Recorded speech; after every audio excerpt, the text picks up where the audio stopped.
नमस्कार सगळ्यांना, तुमच्या सगळ्यांचं स्वागत आहे एका नवीन व्हिडिओमध्ये। आज आपण बघूया जालना जिल्ह्यातील राजूर येथील महागणपती आणि तिथली सगळी पार्किंग आहे बघा। आणि ह्या मंदिराच्या बाहेरचा पूर्ण परिसर खूप भव्य दिव्य आणि खूप मोठं असं हे राजूरचं गणपतीचं मंदिर आहे। आणि आज आपण चतुर्थी आहे, चतुर्थीच्या निमित्ताने तुमचंही राजूरच्या महागणपतीचं दर्शन होईल, त्यामुळे तुम्ही व्हिडिओ स्किप न करता शेवटपर्यंत पूर्ण बघा। इथे तुम्हाला मंदिराच्या बाहेर सगळं हार, आपल्याला जे काय लागेल हार प्रसाद सगळं मिळून जातं। व्हिडिओ शेवटपर्यंत बघत राहा। खूप सुंदर असा गणपती बाप्पाचा व्हिडिओ आहे आणि खूप छान असं हे मंदिर आहे। पूर्ण संगमरवरीमध्ये हे मंदिर केलेलं आहे।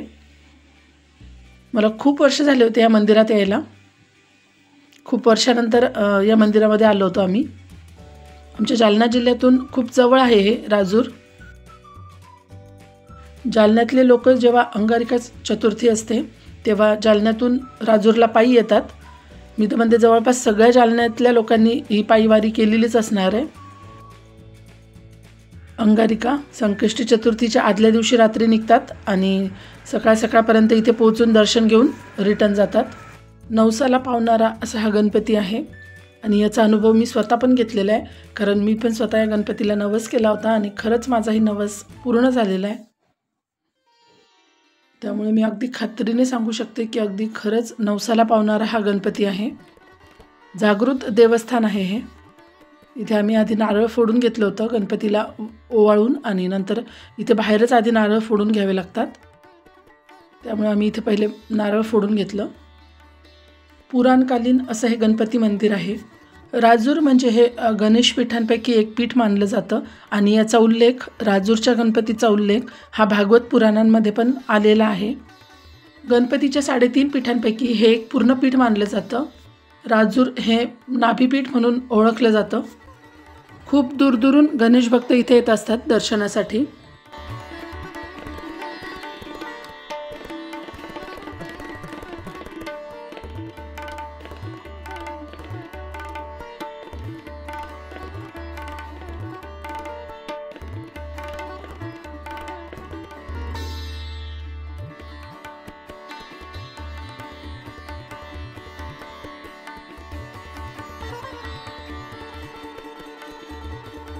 इथे बघा खूप सुंदर असा धबधबा पण आपल्याला बघायला मिळतो।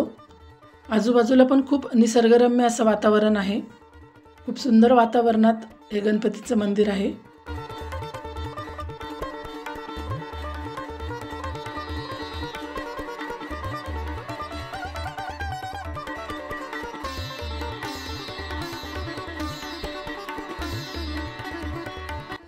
आणि स्वच्छताही खूप काटेकोर अशी या मंदिरामध्ये पाळल्या जाते।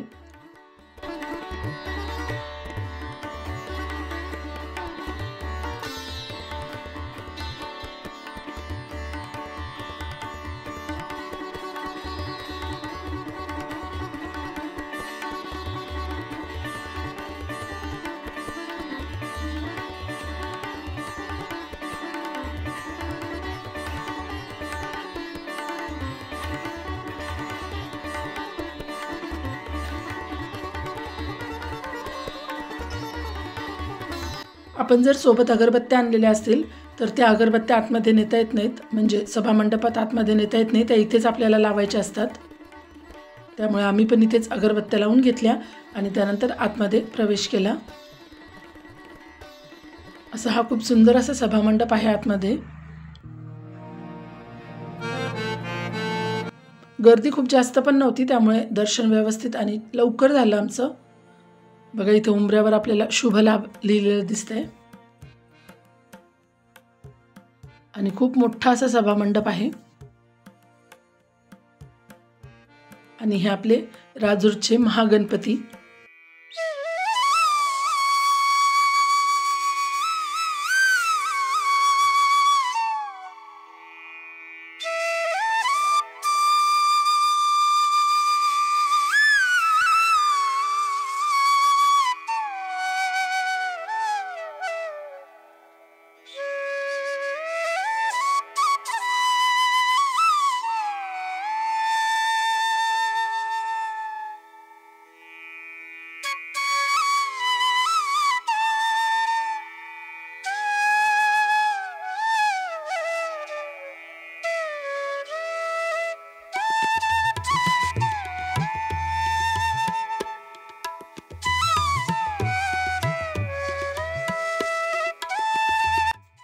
बाप्पाच्या दर्शनासाठी असे रांग लागलेली होती आणि सगळे रांगेत गणपती बाप्पाचं दर्शन घेत होते.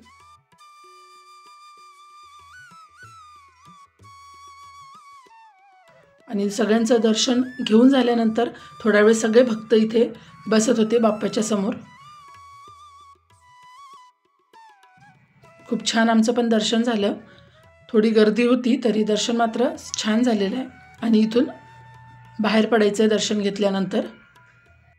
बाहेर पडल्यानंतर अजून एक महादेवाचं पण मंदिर आहे, विठ्ठल रुक्मिणी आणि महादेवाचं.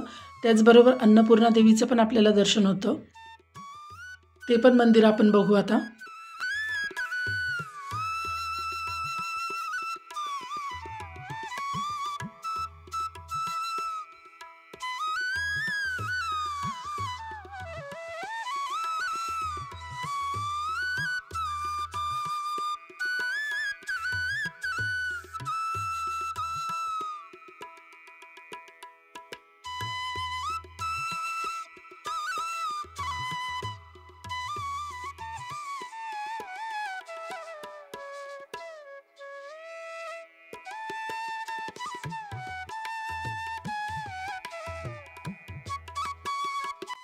आणि हे समोर आपल्याला दिसतंय हे महादेव विठ्ठल मंदिर आहे. खूप सुंदर असं मंदिर आहे हे पण. महादेवाची शिवलिंग आहे तिथे आणि त्याचबरोबर विठ्ठल रुक्मिणी पण आहे.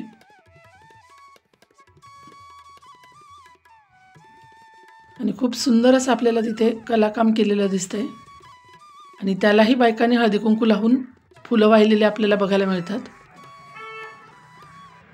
प्रसाद म्हणून अगदी नारळ सुद्धा तिथे ठेवलेला दिसतोय आपल्याला.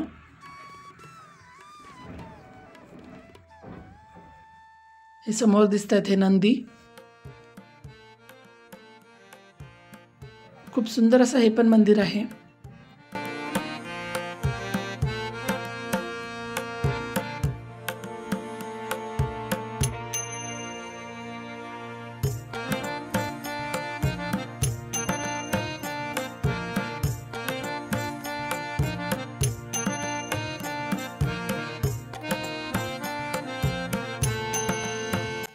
विठ्ठल रुक्मिणी आणि महादेव.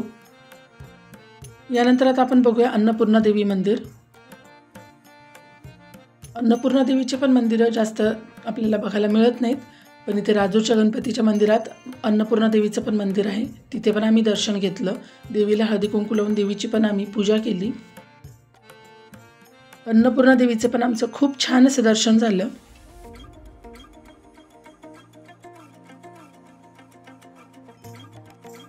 राजूरच्या गणपतीला येताना तुम्ही सोबत डबे पण घेऊन येऊ शकता. इथे खूप छान अशी व्यवस्था केलेली आहे. बाहेर आवारात तिथे बसून छान मस्त आपण डबे खाऊ शकतो. या मंदिराच्या आवारात अजून 2 मंदिरं होत आहेत, सूर्य मंदिर आणि विष्णू मंदिर. त्यांचंही काम सुरू आहे. तर कसा वाटला तुम्हाला आजचा हा राजूरच्या महागणपतीचा व्हिडिओ कमेंटमध्ये नक्की सांगा.